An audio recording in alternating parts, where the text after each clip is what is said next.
Handa ka na ba, dude? Kahit kailan, kahit anong araw, anytime, anywhere, handang-handa ako. Maging ama? Di mo naman sinabi sa akin na may ganun ba? Pero handa ka na. Charot lang. Di o naman, handa tayo kung magiging ama, biyaya ng Panginoon yan. Wow! Ba't naman natin tatanggihan? Nilay talaga nitong kung liwit si Titangelo. Hindi, pero handa ka na ba sa mangyayari bukas ng alas 8 ng gabi? Ayan. Ano ba mga mangyayari ng alas 8 ng gabi? Yung totoo, nanonood ka ba ng balita? Ito si Titangelo hindi nanonood ng balita. Ano yung magba-brown out, ganon, mamamatay, ganon? Sabihin mo sa akin, ano ba yan? Ano ba yung alas 8? Marami akong iniisip sa buhay, marami akong kinakasikaso. Ano ba yung alas 8 na yan? Tigil-tigilan mo kasi yung pambababae mo. Parang nakakanood ka ng balita. Ano ba yung alas 8? Sige, para sa kaalamanan ng mga tsuper na nagbabiyahe ngayon at sa kaalamanan na nag-iisang DJ. Alaman lang. Bawasan mo yung pinupuntahan mong mga bata. Ayan, sige. Bawasan mo. Para mabigyan mo kami ng knowledge ngayong gabi na to. Diyan sa alas 8 na yan. Ano yan? Eto na nga, nagbigay na ng palugit si Donald Trump Ayan. sa Iran. Oo, alam ko yan. Na-stress ako dyan. Na kung hindi sila sasang-ayon doon sa mismong talks, peace talks, pasasabugin daw nila ang buong Iran. Diba? Kaya ako hindi ako nanonood ng mga balita eh. Wow! Magugunaw na lang yung mundo. Doon di mo pa alam yung schedule. Sa totoo lang, ako, aware naman ako, napapanood ko, dinadaanan ko, pero hindi ko talaga ninanamnam. Ayoko kasi ang gulo-gulo na ng Pilipinas. Ang gulo-gulo na ng buhay ko. Di ba? Iisipin ko pa ba yung Iran na yan? Sa bagay, kung marami ka talagang babae, talagang hindi mo maiisip yan. Hindi, pero di ba, minsan kailangan din natin i-detach yung sarili natin sa mga ganyang news. Although na kailangan natin maging yung awareness dapat nandiyan. Kailangan alam natin yung mga totoong nangyayari. Pero minsan kailangan mo din maging makinig ng mga positibong bagay. Kasi hanggat hindi pa naman nangyayari, naniniwala ako na everything happens for a reason and God is good all the time. All the time, God is good. Oo. Pagpanalangin natin itong mga nangyayaring kaguluhan dito sa ating kapaligiran, sa ating bansa, sa buong mundo. Kasi itong krisis na pinagdaraanan ngayon, hindi lang basta-basta nararanasan ng mga Pilipino, kundi ng buong mundo.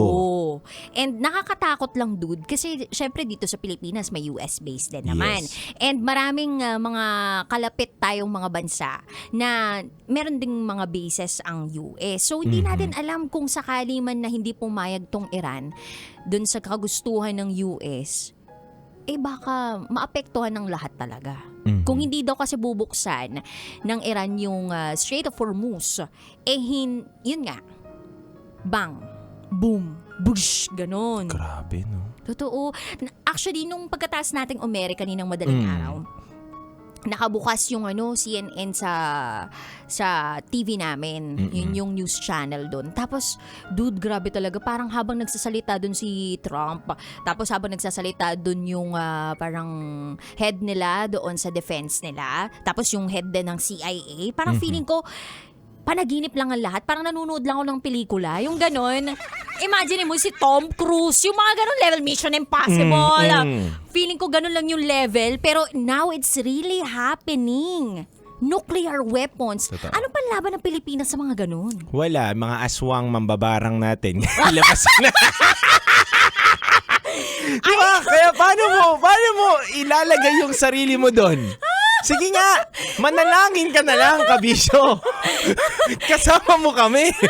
Di ba, ano yung pagtatapat natin doon? Puro tayo mambabarang. Malakas ang mambabarang. Mga manananggal na ating katawan. Ganon, di ba? Tik-tik. Pataniman mo na nga ng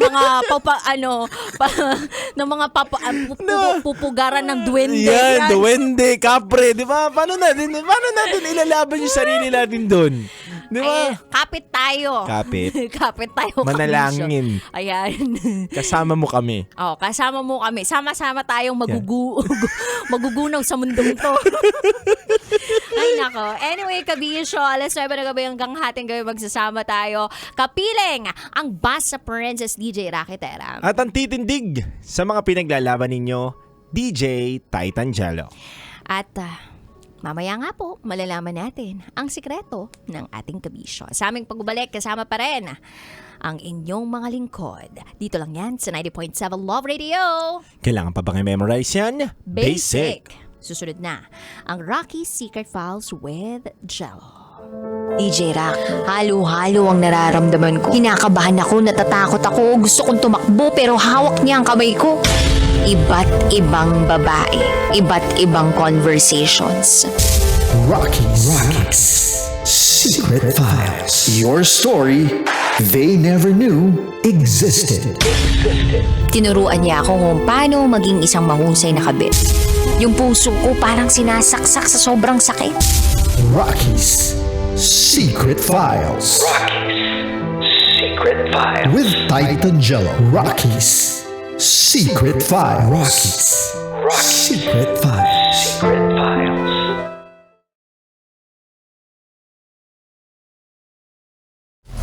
Metro's #1 Love Radio.